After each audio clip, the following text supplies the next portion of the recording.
Imagining the Divine, Part 2. All right, you are listening to or watching PH2T3R, the Journal of Solar Culture. And we are here today with Ed Hamann and CB Robertson.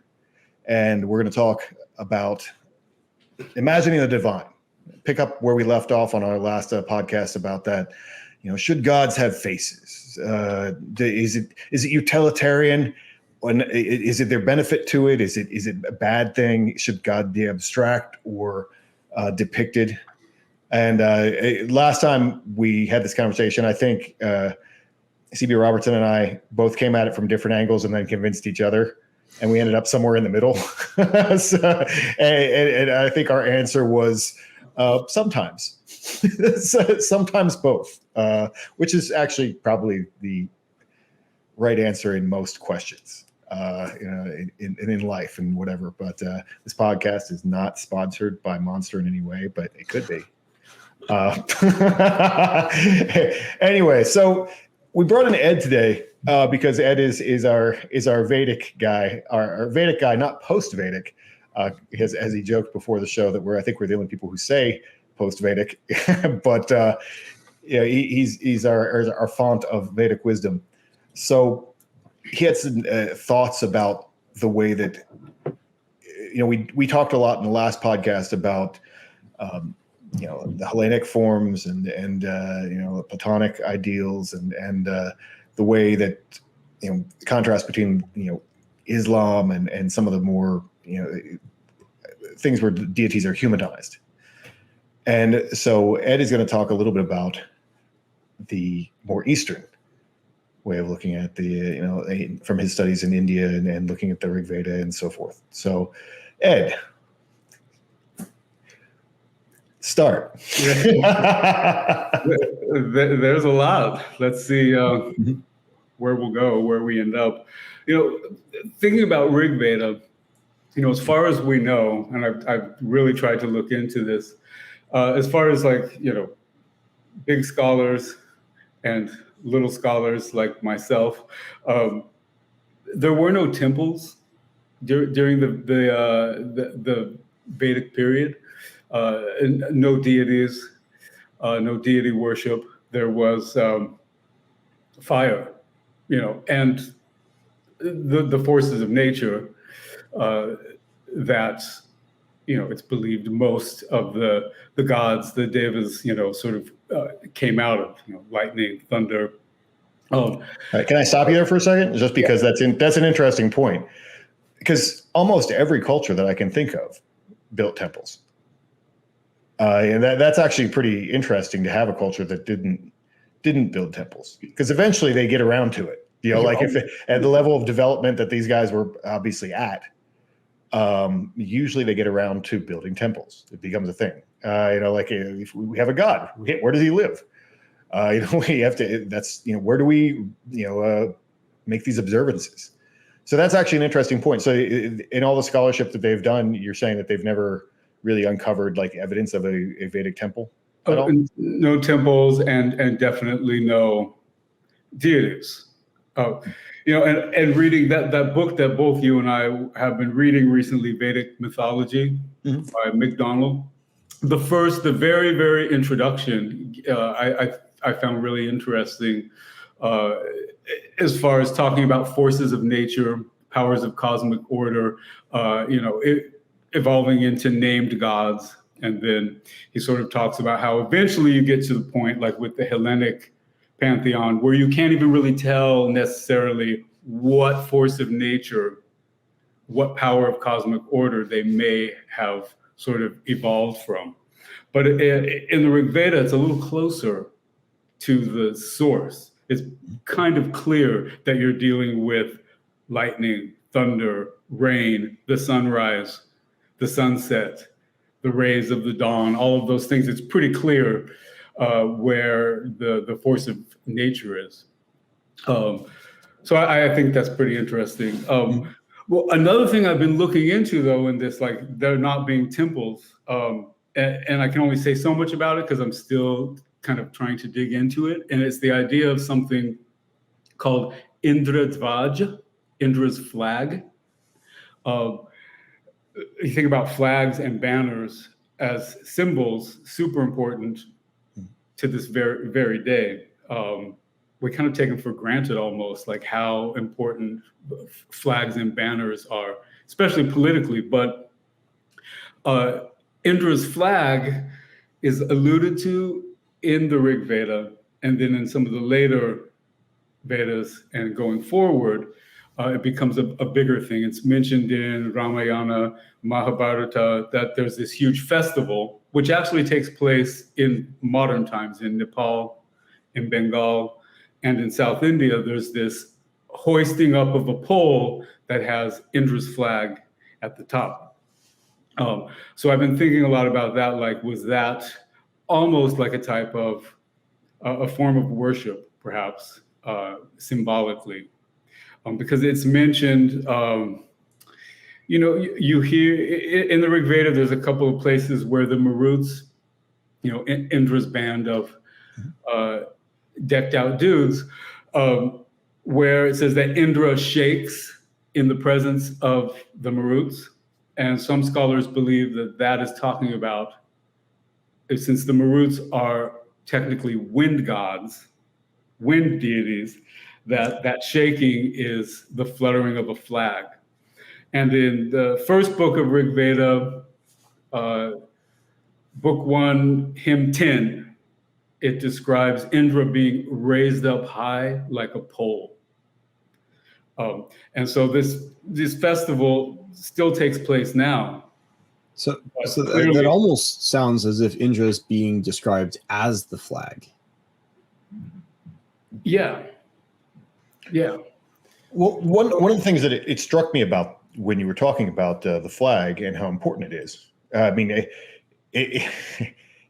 there's a lot of things that immediately what hit my mind was this bumper sticker or like, decal on the back of a car that I saw going to the gym the other day, saying that like, if you feel like you need to disrespect a flag, it means that you've never been handed a folded one by some mom. Obviously like a military mom. I'm like, that's kind of brutal. But at the same time, so that's the importance of like a flag in that sense, is very meaningful to somebody. But really, flags, what they represent are identity. And identity is kind of and so like when I'm thinking of that, what you're saying about the importance of the flag as a symbol of Indra being raised, you have a group of people that are aligned around what we believe and what we care about. And that's what flags really are. Like this flag represents us as a people. And in the Rig Veda, obviously tons of times they're talking about, the people who worship, they're the pious people who worship the right gods and do it the right way. And that's what that's who they are. And so like it makes a lot of sense that the flag of Indra would be, this is a representation of us. It's Indra's flag, but he's the highest version of us. Like we are the people who worship Indra. Like this is identity. So it makes a lot of sense. I mean, we did it with our own group. Like, like it's part of taking territory is like putting your flag on the territory. Like we have marked this. This is our space now. It's very important thing. So I like the idea of a symbol as a flag, that representing the god more than a temple in some way. But anyway, continue.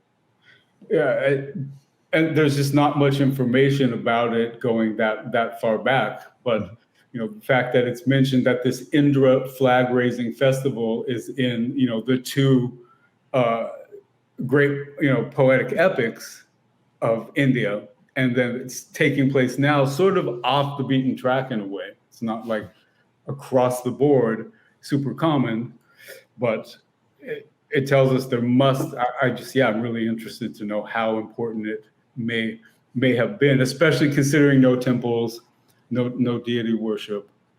So it's definitely something I'm curious about. And to this day, I mean, all over the world, flags and banners have a lot of meaning. But in India in particular, like it's a major thing. Having a flag is a very symbolic thing for different sort of groups or political activities. And yeah, they're definitely, and so the fact that it's a symbol it's symbolizing the divine. You know, where it's often it's kind of we think of politics more often, like, you know, the United States flag, the flag of wherever, is a group of symbols, colors put together to represent a bigger idea that has a lot of meaning.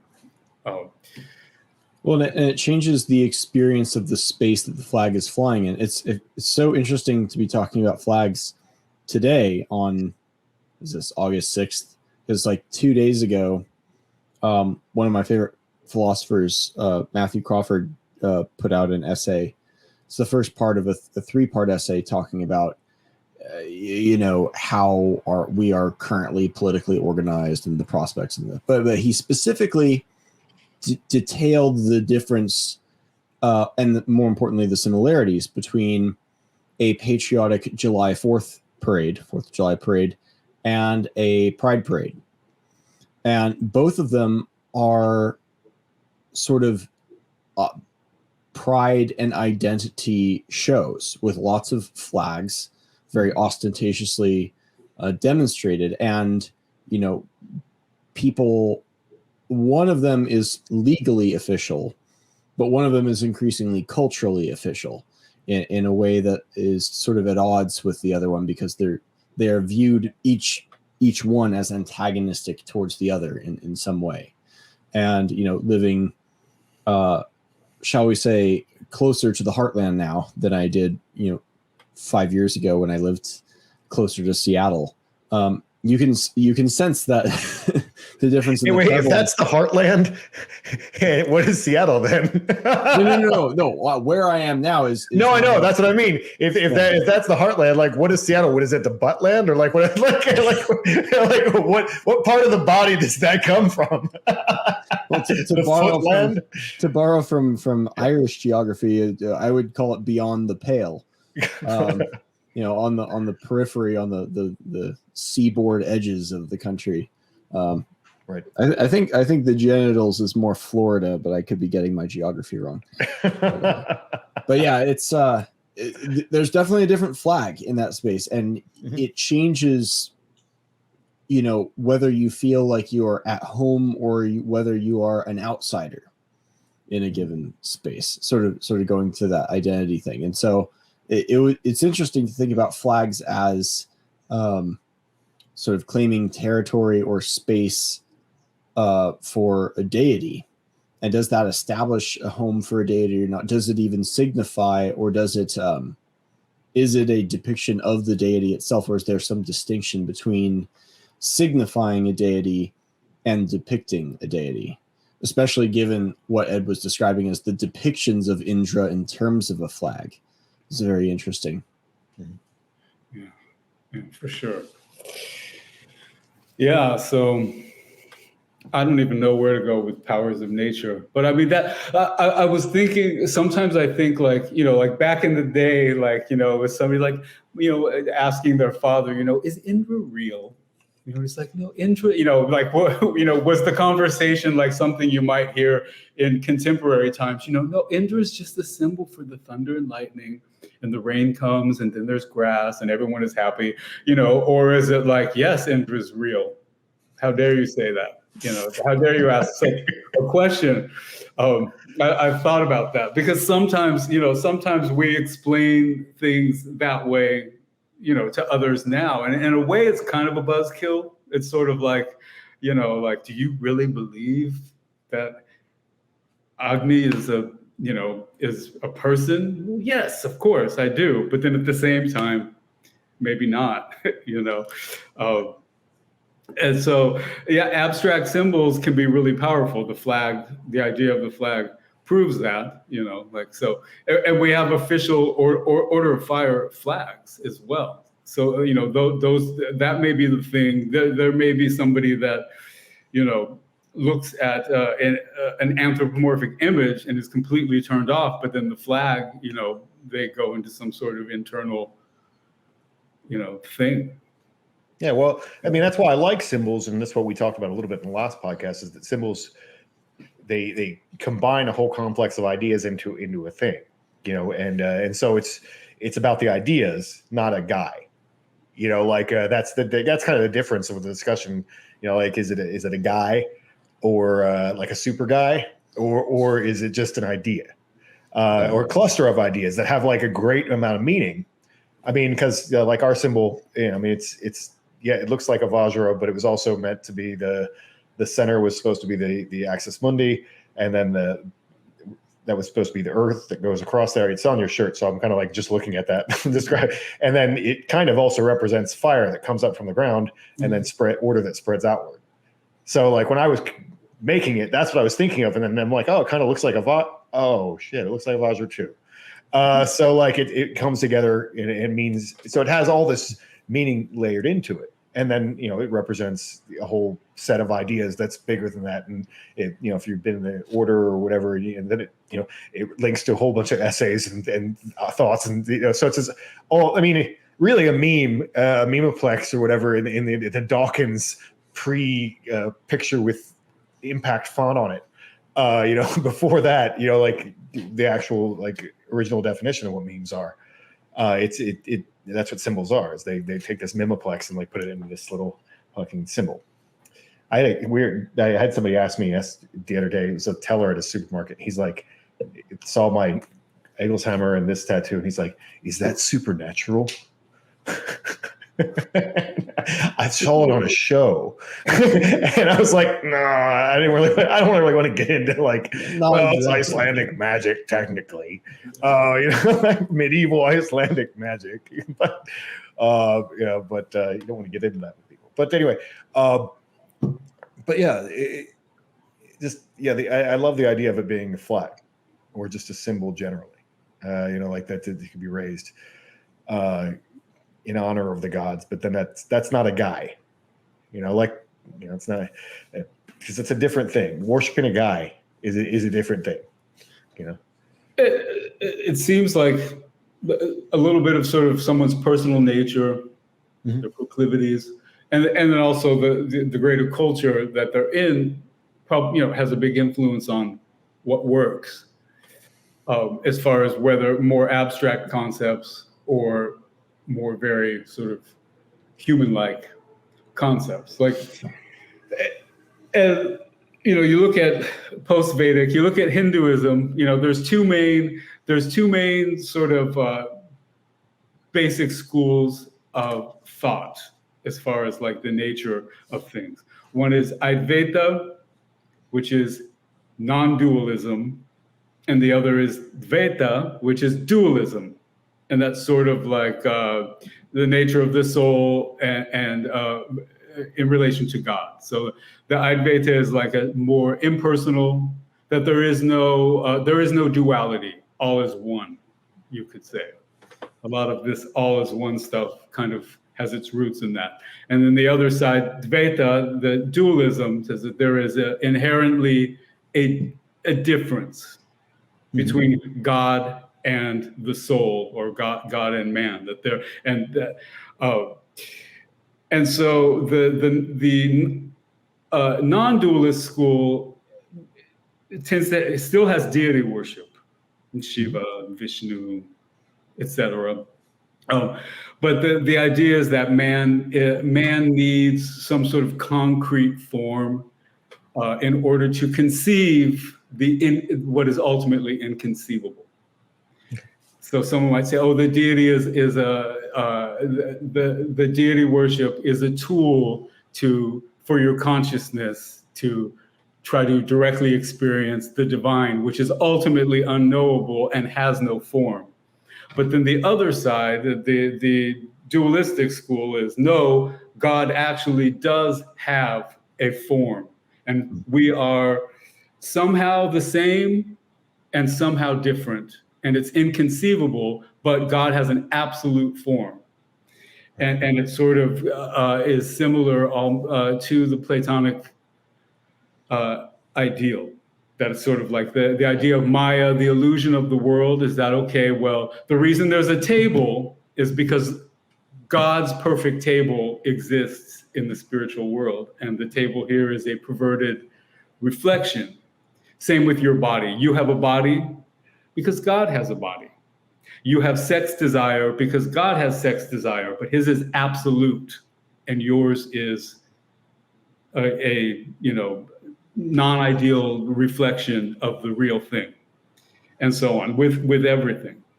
And so in a way, it kind of makes the whole world becomes a divine perverted reflection of the ultimate reality.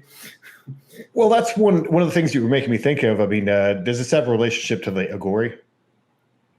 Like, because I mean, that my understanding of the Agori, they're kind of like an extreme version of like everything is God, and therefore like feces and like like nudity and like everything like death and corpses and all that stuff, and all the really dark dudes love the Agori because they look scary. But like, are you familiar with them at all? Yeah, basically, yeah. Didn't that one CNN reporter go over there and I forget his name? There's a funny story with a CNN reporter that got filmed eating human brain or something and then throwing up later. It's a sort of a funny episode. Did no one tell him you're not supposed to eat the brain? That's the only thing you're not supposed to eat. Cannibals don't get in trouble when they eat the brain. But like, and so as far as like anthropomorphic worship, we heavily associate Hinduism with it. I mean, because most of the world is unfortunately dominated by Abrahamic, religious practices. So India sort of is like the living example of like all these things happening. And so you've got deity worship, but then two very different schools of thought around it. That it's a tool that humans need that can be rejected if you desire or not. But then there's the other side of the coin is that no, like this deity is actually real.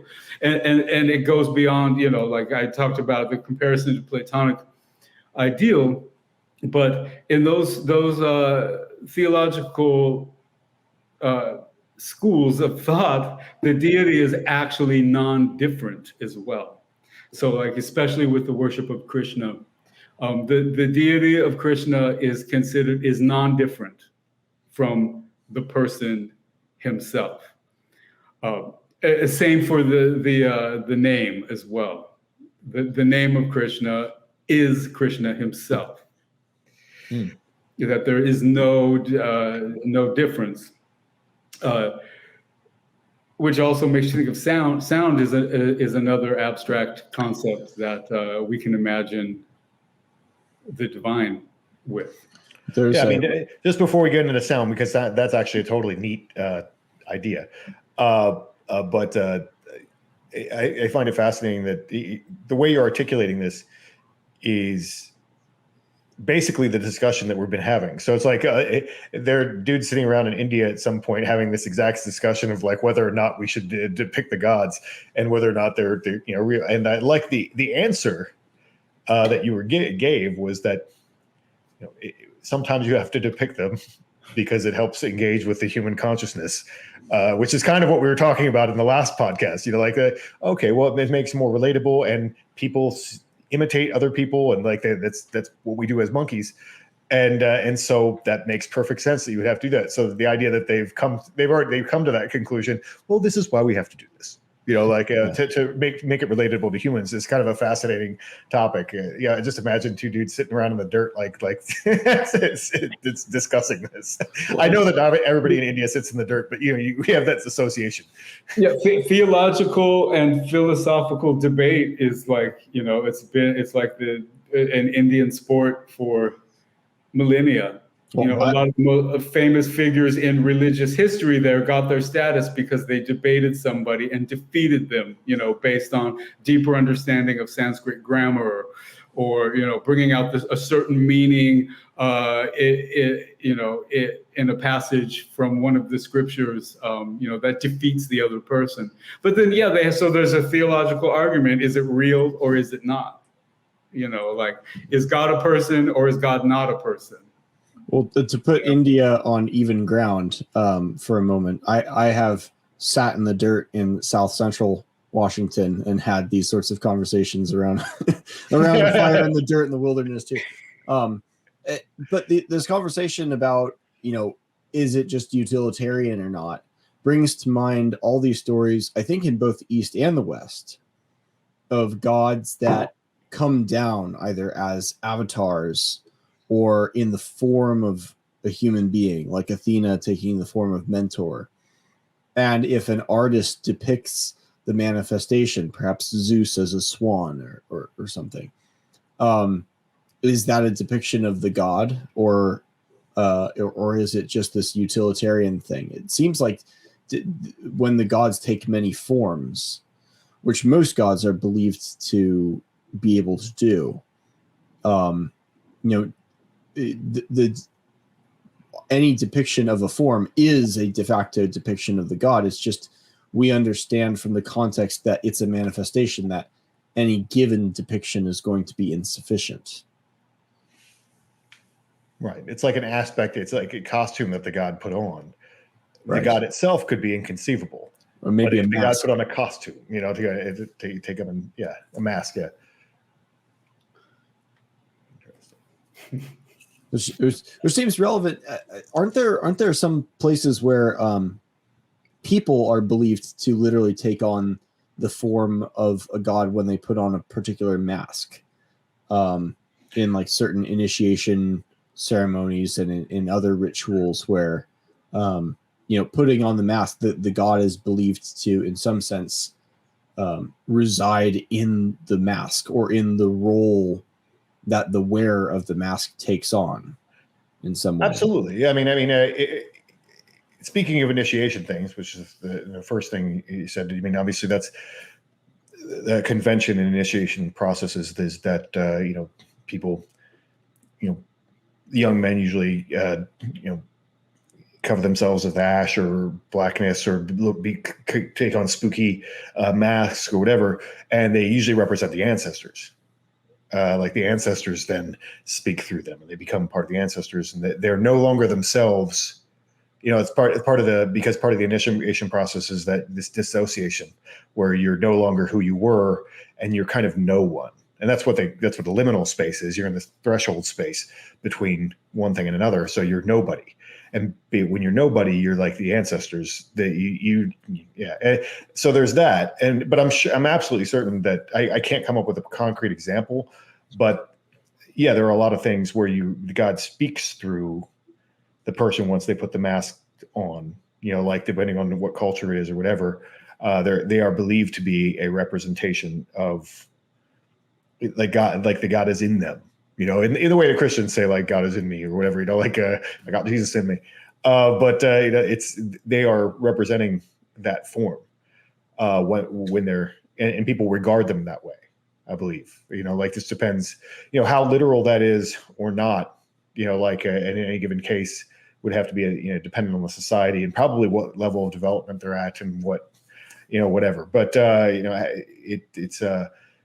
it's definitely a thing. And I love that, that's some of the most interesting art and is these different ritual costumes that people put a lot of work into to like, I'm thinking of, and these are the ones that everybody likes, like the Krampus things in my mind, like where you become like a demon or whatever, or, like all the German stuff, where there's a whole bunch of those kind of costumes. Where you dress up as something like that that's kind of like to scare kids.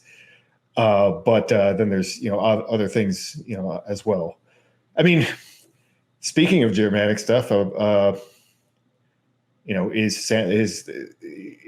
when you're 5 years old, that guy at the mall is Santa. Oh yeah. Like that guy, he puts on the face of Santa and then becomes Santa. And he actually is literally Santa for these kids. And now the parents know that that's not literally Santa because they're all buying all the gifts.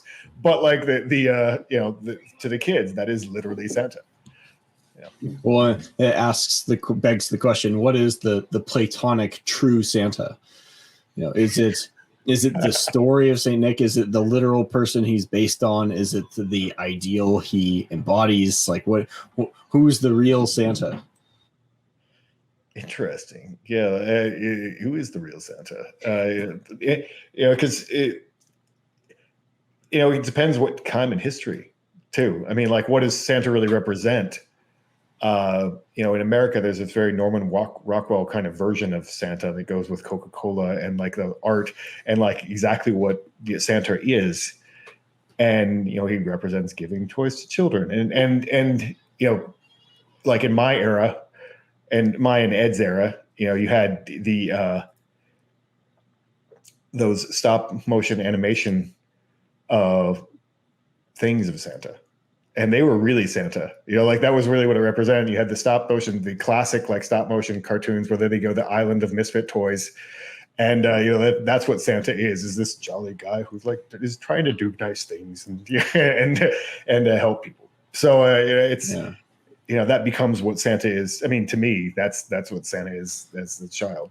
Well, I go back to the conversation I had with Dr. Greg Naj, who delineated the distinction between, stories in the monotheistic sense, stories we believe in, versus in the more sort of pagan sense of myth, which are like stories we live by, and the literal historical truth is like a genre error. It's a category error. That's not the thing we're doing when you go through the ritual of Christmas. Mm-hmm. It's a story that is not about literal truth. It is about sort of participatory idealism. It's like, who do we want to become by not just telling this story, but acting it out and enacting it out, embodying it. And it seems as if historically there are gods that are derived from either nature or sort of Jungian aspects of our own psychology, or both, that are, the foundations, but which then have these stories added to them. And the literal truth is like saying, oh, that's not true. It's like a projection from a completely different frame of legitimacy onto this. It's like, that's not what this is about at all. When you see mummers doing, weird dances and plays in, 16th century Britain or something, or you see Shinto shrines set up to particular creek waterfalls or bits of wood in Japan. Like it's a participatory relationship with an idea, and with a personality that is experienced, and whether or not there's a literal physical person is beside the point, because the stories are told in order to make sense out of it. Well, that's the old saying. I don't know if it's the old saying. I don't know who I got it from, but the idea that myths are just history told better.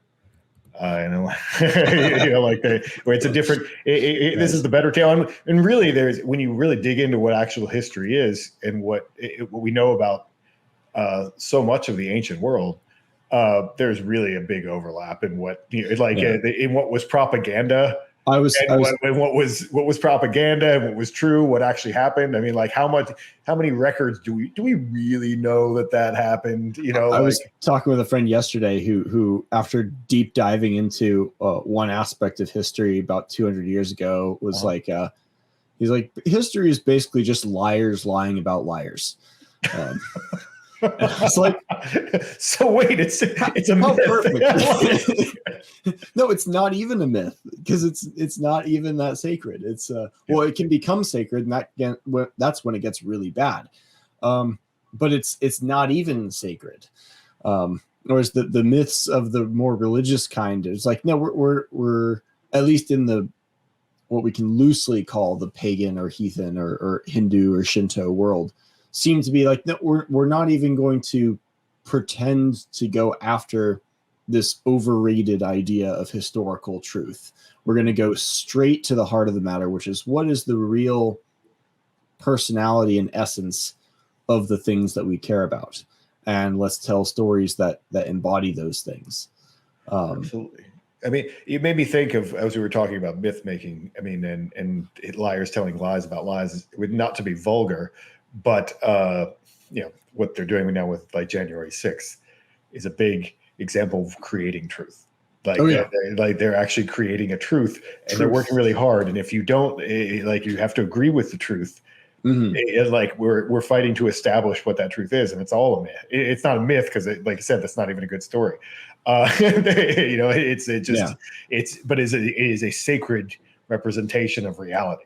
To a lot of people, and it changes every other week. Like just 2 or 3 weeks ago, MSNBC and CNN were purportedly reporting on January 6th as a rowdy protest.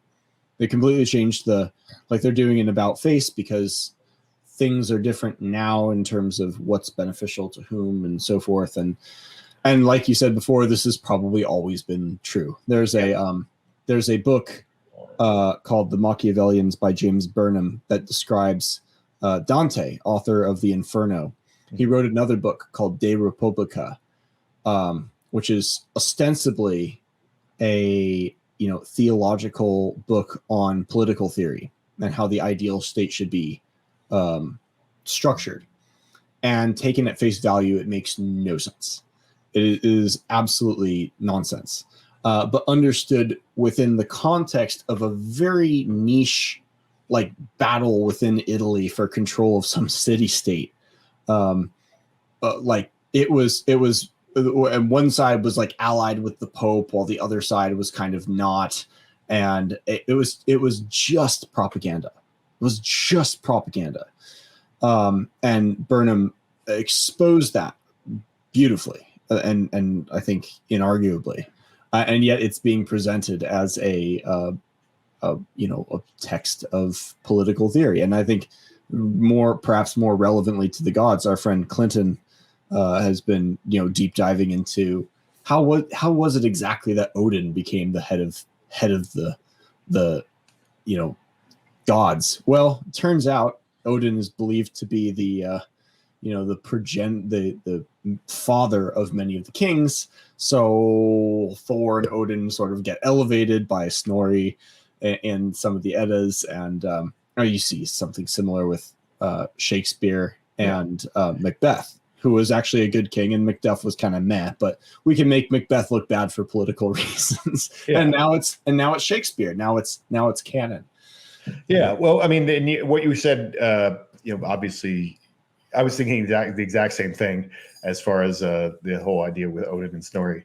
As you were getting there, I was like, yeah. So I was going to interrupt you and talk about that, but no, exactly. And then take it one step further, and then you have these romantic movements that happened in the late 19th, early 20th century that were trying to find, state, like this is the Germanic religion, or they were trying to create a mythology that was for the state that really didn't even exist at that time, and but to unite people.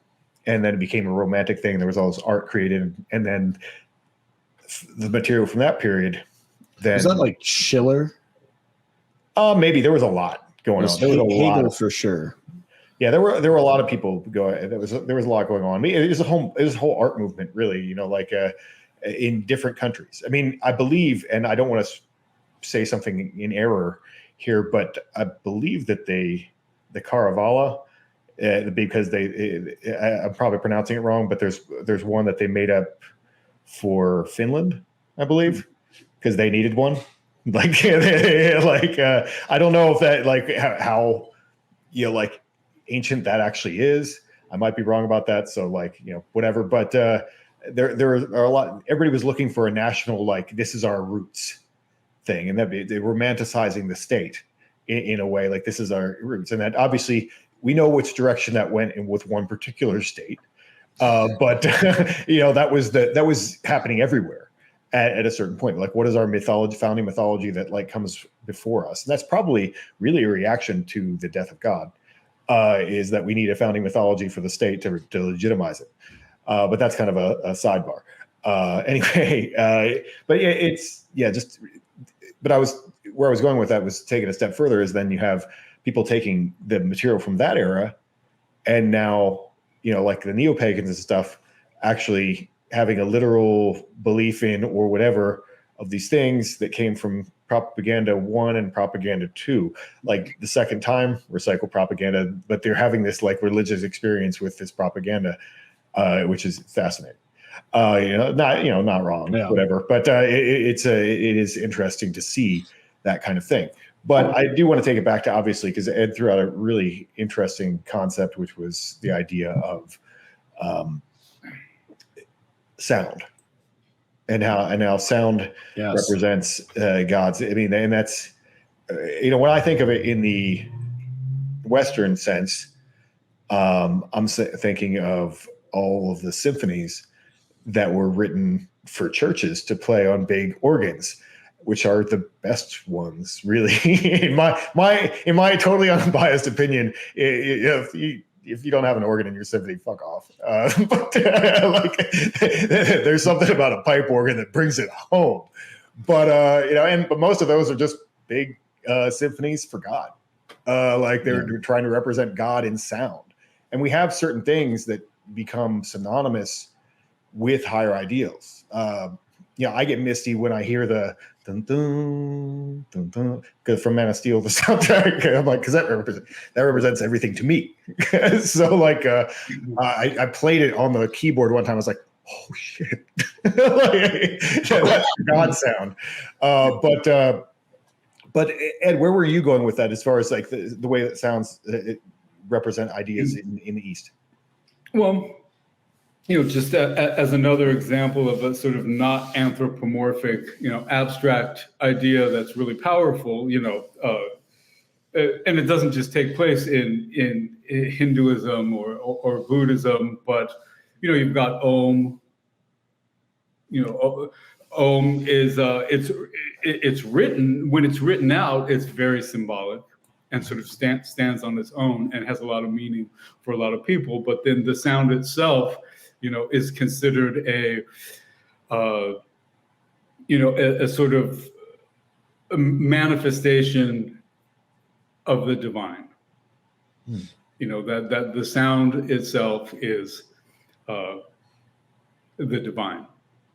Isn't it the beginning and the end? It comes up. It's used at the beginning and at the end of a lot of different mantras, or at the beginning of verses. When portions of the Rig Veda that are taken out and used as sort of mantras, hymns used as mantras will often then start out with Om at the beginning, even though that's not in Rig Veda because it came about a little bit later.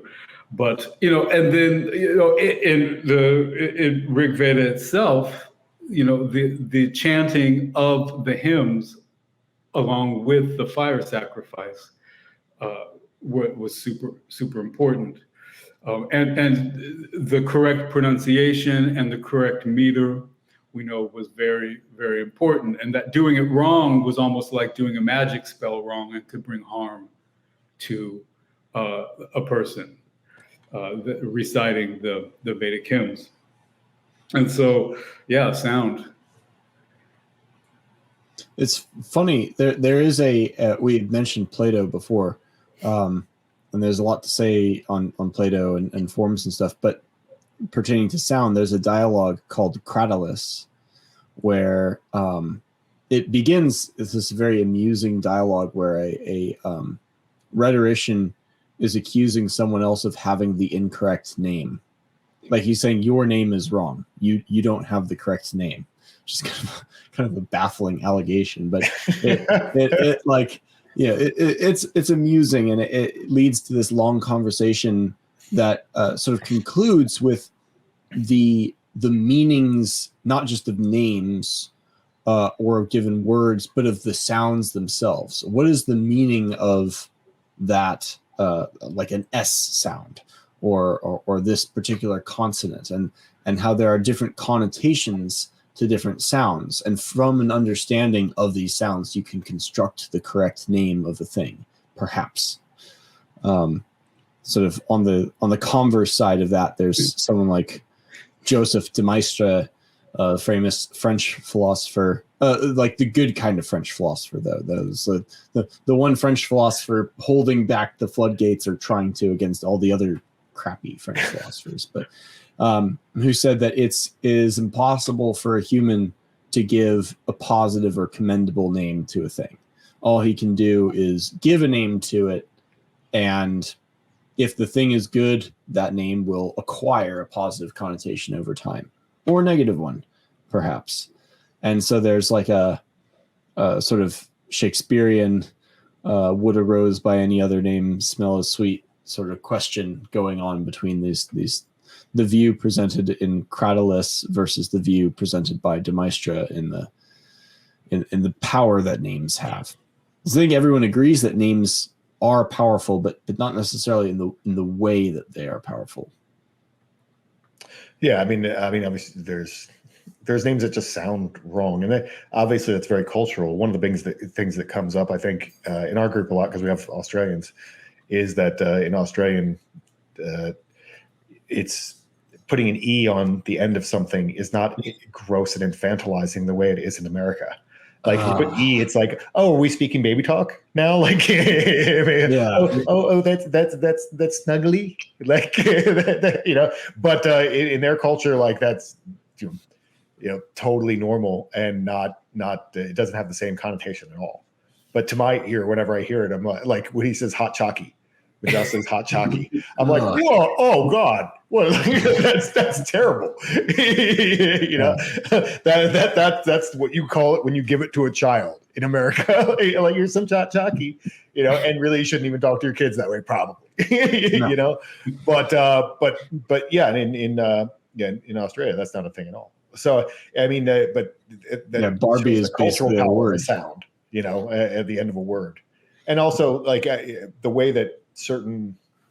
I'm trying to think how it would be formulated, but when like an sound like in a word sometimes becomes feminine.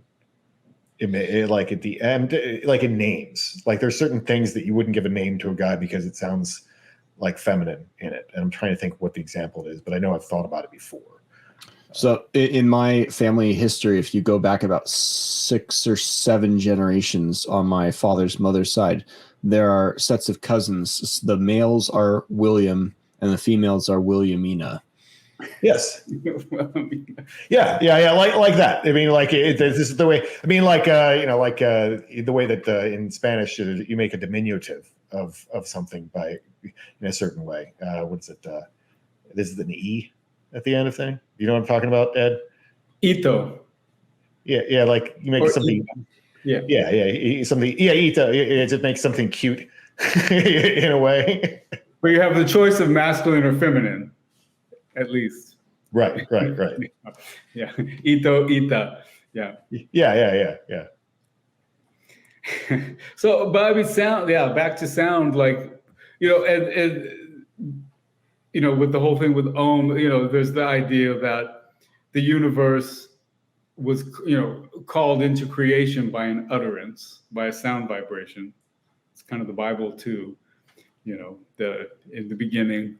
And so people react to sound. So certain people, sound is like a really deeply spiritual thing that sort of gives them that space, or creates that space for them. Like when we've talked about meditation, some people, I can't sit silently. I can't sit and just watch my thoughts run wild. But if sound is involved, I'm that way. Like I do a little bit better with sort of, a mantra sort of situation. Like I can sit and say, I am the Vajra in Sanskrit and sit there with it. But if it's just silence, it's a little more difficult to sit still. So sound definitely invokes the divine for a lot of people. Yeah, well, I mean, it's a fascinating language. I mean, music, in the way that, like a certain chord has a certain feeling, like it has a human feeling to it. And that doesn't make any sense at all, like why that would be. But that certain tone has a, like, that's the way songs can manipulate our emotions, and the way, like just music alone can make us feel a certain way. Which it's fascinating that's like, I'm sure there's been deep evolutionary discussions on that with someone. I haven't read them, but like why that would be, or how the way that sound influences us and so forth. So it's another, there's other abstract. I guess sound is abstract when it comes to imagining the divine. There's other things that you see in Hinduism also that are forms, but more abstract. You have certain kinds of rocks, the linga, the Shiva lingam, which is basically a stone phallic symbol that is placed into what's called yoni, which is sort of feminine in its. It's very sexual looking thing. And it's designed to catch liquids, which are then captured to be distributed to worshipers. But the lingam, it does, one of its meanings is phallus, but its core meaning is sign, symbol, mark, or a word that is meant to point to the meaning of another word. And so there's this stone phallic symbol that is treated as a deity, and it sort of represents the powers of creation, the sort of creative potency. And then the yoni being there is a combination of masculine and feminine combined together to, create. So you're saying it means a word that points. It's when you said the last meaning of it. That's one of the sort of definitions you find in the better Sanskrit dictionaries. You get sign, symbol, mark, and then a word used to point to the meaning of another word. And also synonymous with creation. Yeah, which is abstract in itself. That idea. It's pointing in a certain direction. So, in the way that naming is differentiation is creation. Yeah, exactly. Yeah, and so you've got something that is a deity used in worship that is very abstract in its concept, but is associated with a deity that has, with Shiva, deity that has a name, and also an image, a common image of his own. And then you've also got what are called Shila or Shalagram Shila, and they're these little rocks that are found in a certain place in the Himalayas, and then in another place in Vrindavan, which on the podcast with Bronson, he spent a decent amount of time there. But they're little rocks that are considered to be self-manifesting, and they're, people are able to pick out which one is the right one. And they are they are dressed up, these little rocks, eyes drawn on them. Very common for worship of Krishna. Eyes drawn on them. It sounds really irreverent. I feel bad saying it, but almost like a little Mr. Potato Head sort of situation, like a face is drawn on, little hat is put on it, will often be given a sparkly little flute. And then this is now a manifestation of Krishna himself, to be treated as such. And there's certain types of worship and things surrounding that. So it's just, it's anthropomorphic, but it's also not. It's very abstract. So, and I think about, so we have, it's sort of like India is a place where the divine is sort of like considered to be manifesting everywhere, all around you. God is in everything. There's, you see that in the greater sort of pagan world, and not in the Christian way of like God is everywhere, where it really means God is watching you and you better behave because you're going to get burned up. But so it's like, God manifests in a bird in this situation or in this rock. in the food that's been offered. So, which makes me think of the part one of the podcast talking about, that sort of talking about the difference between the sort of Abrahamic concept and then the Hellenic idea that people with deities, with anthropomorphic deities, tend to be more life lovers and more embracing living, and then the other side, sort of despisers of the body. And so you have sort of, in India, you have both things happening. You have God manifesting everywhere, all different kinds of deity worship, anthropomorphic concepts. But then tons of festivals, tons of embrace of life along with that, like you would expect, but then not really a despising the body, but a very strong tradition based around controlling the senses.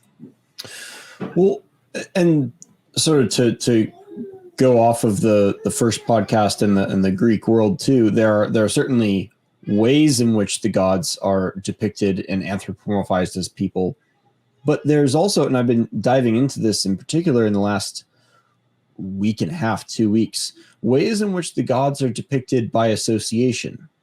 So, there are a number of boar myths kind of all around the world. And in Greece, there's an interesting Welsh one that involves King Arthur. But in Greece is the big one, sort of the Iliad before the Iliad in many ways, was the Caledonian boar hunt. And it's interesting because all of these characters mentioned in the Iliad were there at the Caledonian boar hunt. Like Nestor, who was an old man in the Iliad, was actually a hunter in the Caledonian boar hunt. And like Odysseus's father Laertes was there, Achilles' father Peleus was there. It's like this weird overlap of characters, and like Jason was there, as was Theseus. But what happened there was much as in Gilgamesh, this mortal king rejects this goddess Ishtar, so Ishtar sends the bull of heaven down. Some mortal king doesn't respect Artemis in the right way, and so Artemis sends down this giant Caledonian boar to ravage the countryside essentially. And the boar becomes in some ways therefore associated with the god, and so a depiction of a boar can be thought of as a depiction of Artemis, just as a depiction of a bow might be, or we might say a depiction of an eagle in some sense symbolizes Zeus. A bow could also be for Apollo, who knows. And there's all kinds of interesting associations. One hero of sorts who's also associated with boars is strangely Adonis, the lover of Aphrodite and also Persephone. And he's killed by a boar. And so there's this very interesting association of opposites where gods and also heroes become known by association with either items or animals that they work with or even fight against. The Hydra brings forth to mind Hercules in some sense. And in terms of depicting or signifying gods, I wonder if there's some similarity there in India and elsewhere in the world, because that seems to be, at least in part, how language works. Is we have this sound that is associated with the thing, and it brings to mind other things. Well, thinking of the animals, actually, what you were just saying, one of the going straight to that, one of the avatars of Vishnu, several of them are animals. One of them is a boar, in particular. And he addressed, because like the animals often probably, even in the Greek sense, probably have a meaning to some other big sort of cosmic thing. The boar incarnation had dragged the earth to the bottom of the sea. Varaha is not the boar, sorry, a demon. A demon had dragged the earth to the bottom of the sea, and so Vishnu incarnates as a boar to save the day. There's always a specific, with the avatar concept, there's always a specific reason of like dealing with miscreants or reestablishing religious behaviors and dealing with demons. Like there's always a specific reason why. But yeah, a boar. So that's, and then another one is a fish. So yeah, that's, what were you asking about sound language before I had to go to the board? Oh, God, I can't remember. We've been kind of all over the place. I was just thinking about in the broader at the broader level of the conversation about, depicting the gods more broadly. If there is perhaps there's a correct way to depict the gods anthropomorphically, but perhaps there's times where it's not. And there are ways we can signify gods or other spirits. I think when it comes to sound, an interesting one that came to mind was the tritone, or what's sometimes called the devil's chord, which is very known to a lot of music theorists. So anyone listening to this can look it up and listen to the devil's chord. You'll recognize it immediately. It's in every 60s movie where the bad guy enters the show, and it's this very discordant note that just instantly brings to mind feelings of this is a bad guy, this is a dark guy, and it's in the sound itself. And there are other chords that have the opposite effect, which could also signify certain deities or spirits or so forth. But I was just thinking about how, if we can't anthropomorphize deities or ideals in certain contexts, how else might we depict or describe them? And through signifying symbols or animal manifestations, like the meaning of the boar is sometimes, but not always, Artemis, or the meaning of an eagle is sometimes, but not always, Zeus. If Zeus is taking the form of a swan, maidens run for cover. If he's, if he's an eagle, Zeus is taking any form, maidens run for cover. A rain cloud, whatever. Yeah, exactly. But these different depictions seem to have utility, but perhaps are limited in the same way as anthropomorphic forms, but maybe in different ways. Yeah, I mean, we have, I think both. Like really, I mean, I really think it depends on the individual, like what they're drawn to.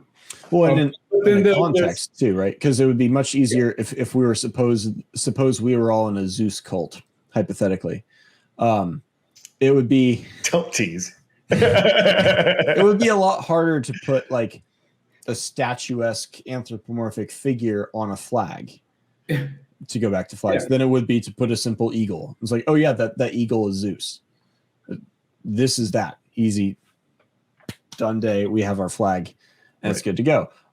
If you were to make this giant temple with 10 times life-size throne in the middle, hypothetically, putting an eagle on that would be cool, but maybe also a little underwhelming, compared to a gigantic bronze or marble statue of a human-like but gigantic man holding a thunderbolt or a vajra or something. Yeah, or Abraham Lincoln with Shafashis. Or that. Huge and imposing and like a chair overlooking everyone. Yeah. Surrounded by columns. No relation, I'm sure. Yeah, exactly. I mean, it makes perfect sense. Like if you're going to build a temple, just go all the way and have, the full form.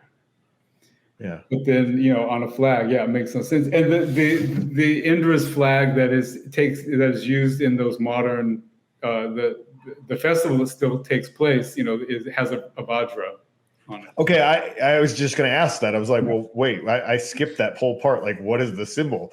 Yeah, it's the vajra, and there's still. I mean, you don't see like Indra temples. I mean, in places that practice like some really old for Bali, has they're into Indra there. Maybe in Nepal some, but not in India. There's no Indra.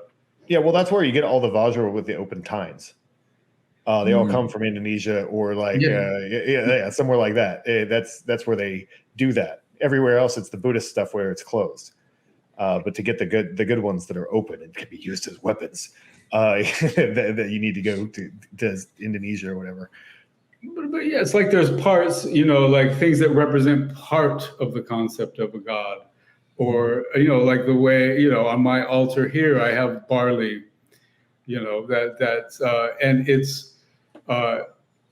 it has a form, and, I project a sort of divinity onto it, but it's like a certain, natural aspect of what the gods do, powers of nature, a symbol of the cycle of cosmic order.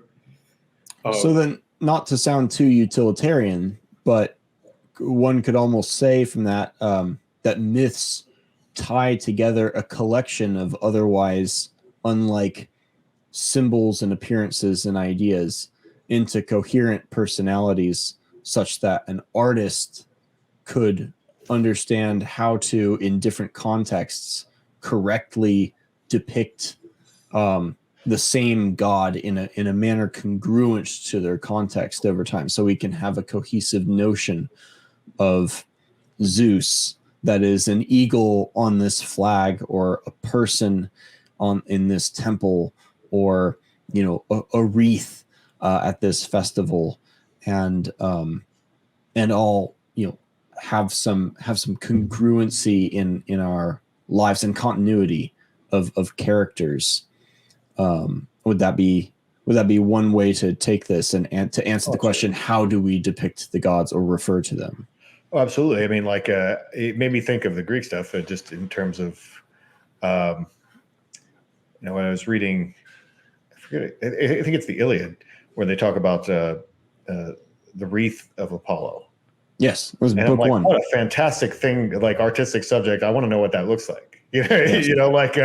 But that the wreath of Apollo was there, and then you knew that something related to Apollo was happening. Yeah, and that's a simple way that can make that happen. The same thing as a flag, and the same thing. Really, I was thinking as you were saying that about the epithets and the repeated poetic lines that go with certain gods, like the way that they're always described, and we know that this is happening because I forget what the one for Athena is, but there's gray-eyed Athena is one of the more common ones, and she's got a few others.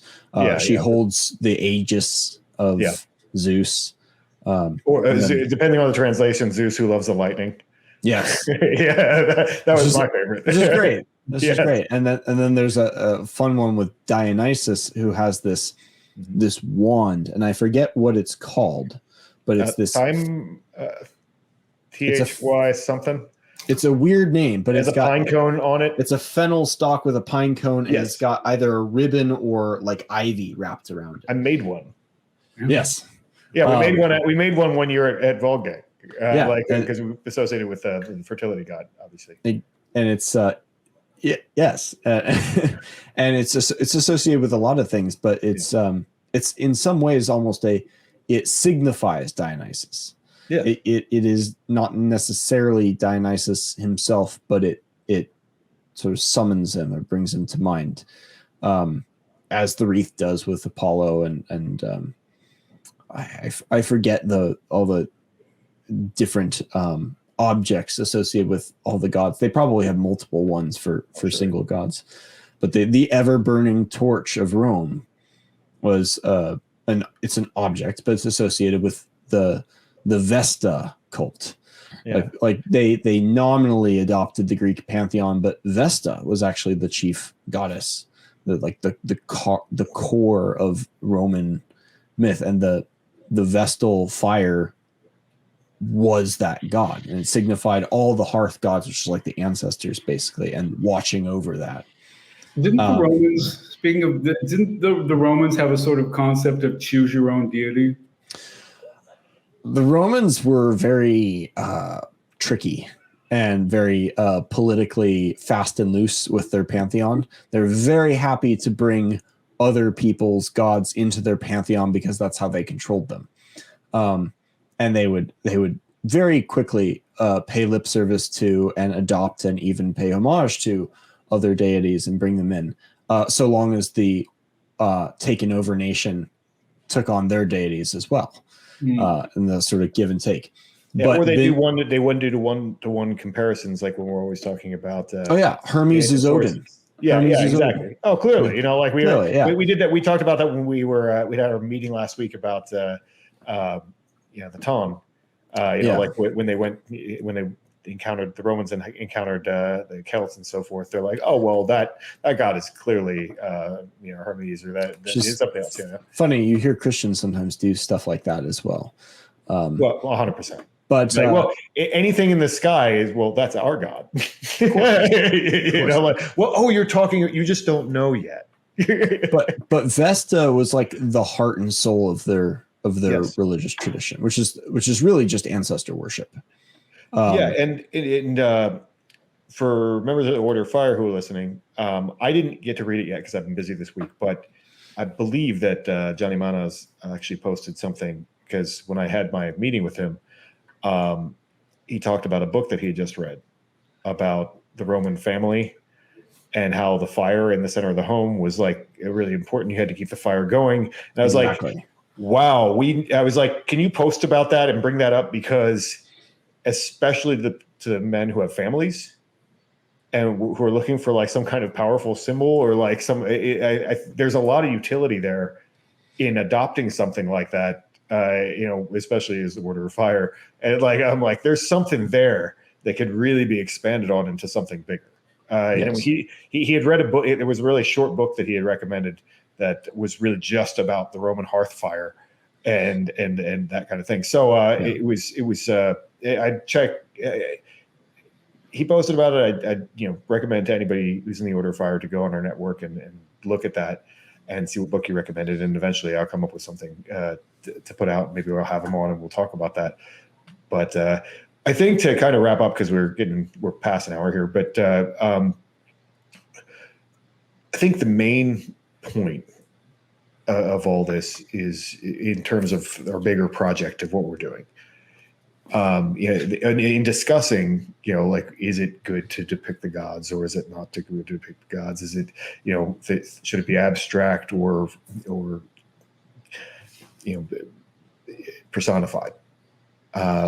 Is that kind of the main idea of solar idealism and where we are and what we're trying to accomplish is directed really by intentionality. We have all of these examples from history, and people are always looking for, if you look at Christians, they're looking back at scripture and this is how it must be. And, or you're even, go into even evolutionary theory, this is how it must be because this is how it's always been.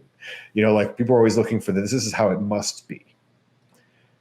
And there is some of that because we are humans and we have the same bodies as our ancestors and repeating patterns, and certain things work and some certain things don't. But based on that knowledge and based on all of our knowledge of history, what do we want? To take all this and take all these examples that we've looked at and what do we think is best? Not because it must be, but because we've decided that we believe that it's best. That's because somebody has done that with every single one of these religions at some point. The guys in India sitting around discussing, these concepts, or the Greeks doing the same thing, or you in Washington, all the dirt. But to take all these ideas and put them together and say, well, what do we want? I think it takes a lot more courage than looking for the past needs. What are we supposed to do? Because that's what a lot of people are looking for in the world is what are we supposed to do? Rather, I think it's a little bit more courageous to jump out and see well, I'm taking responsibility for this. What do we want to do? Making a judgment call, so to speak. Exactly, and we like judgment calls in the Order of Fire. Well, because it sort of ties us back to the whole history thing we were talking about before. Liars lying about lies. So much of the appeal to, no, this is not what you want to do. It's what you should do. Is hiding the judgment call. It's still a judgment call. There's no way to get to a truly unbiased history. So do you hide the judgment, or do you take on the responsibility of that judgment in a more or less public way? Well, yeah, and that's what I think of the attraction to religion is for a lot of guys, is that they want to. I always like, that saying like, oh, do you have a mouse in your pocket? If you're speaking we, you you got a mouse in your pocket? Do you have God in your pocket? Is God saying that, or are you saying that? Because a lot of guys want to say some hardline things, but it's much easier to do if they have God standing behind them to say it. Like, oh, well, that you're a sinner, not like I don't like what you're doing. I don't like what you're doing is personal. Like God doesn't like what you're doing is impersonal. And it absolves you of responsibility for making a judgment. Yes. Yes. So I think that's an important concept to remember and think about. And I should probably put that as some of it as its own thing, standalone at some point, because that's important. But, and if we're symbolizing deities, I like the idea of the symbolic representation of someone trying to speak for a god as someone with a mouse in their pocket. There's something